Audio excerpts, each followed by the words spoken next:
Any idea how long you listening are going to stay on the job? Dolph, I know for you it's quite some time. You've got a little girl at home. You got to get through school and braces and college and Don't wedding. Don't even say braces and weddings and stuff. Jeez, you're cursing at me. She's only 5. Well, my point is you're going to be working a while. I love what I do. I don't plan on ever retiring. I know. And a lot of people do feel that way, but our listeners, maybe not so much.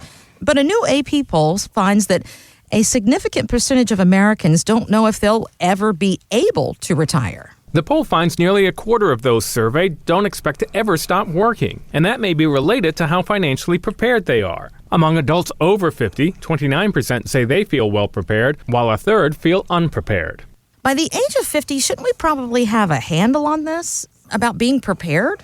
Well, Kristen, you should, in all reality, but in the perfect world, things don't work out the way you want to. Things change. We were just talking about the divorce and getting ill and sick and people dying. So a lot of changes with this. I've been in this industry for over 15 years now.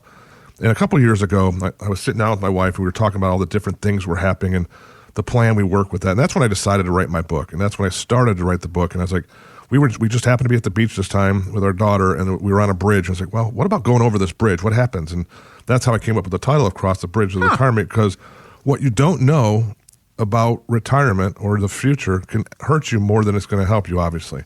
Mm-hmm. So there's so many intangibles, and throughout the book, this is what I talk about, was how is Social Security potentially going to impact your retirement?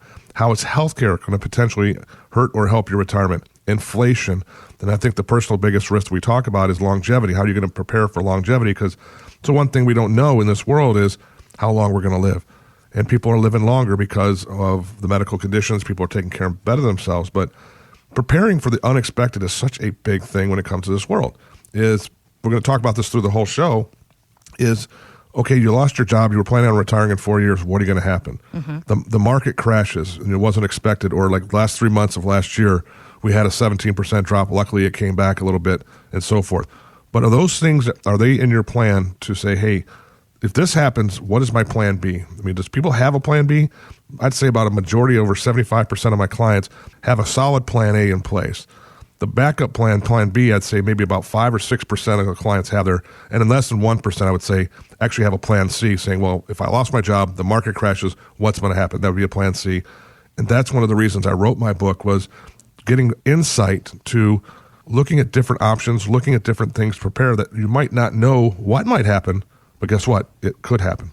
On News 1110 and 99.3 WBT.